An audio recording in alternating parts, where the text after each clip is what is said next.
măm đi. Măm. Con đập cái gì đây?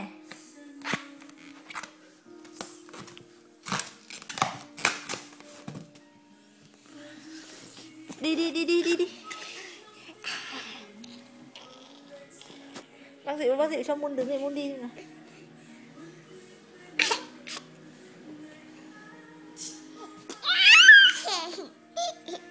Sao bỏ, Chi thích bỏ lên.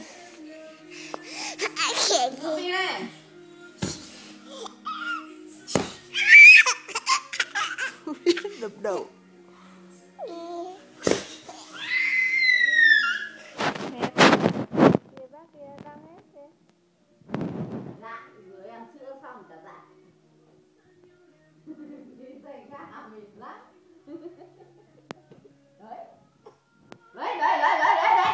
Này cho nó nằm úp kiểu đấy vừa ăn xong.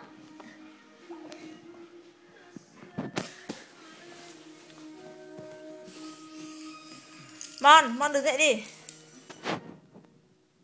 Bác Dịu ơi, bác Dịu cầm cái điện thoại. Không cầm. Cầm đi.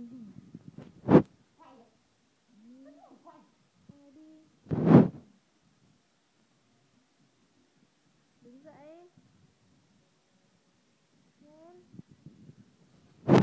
Moon. Moon ý.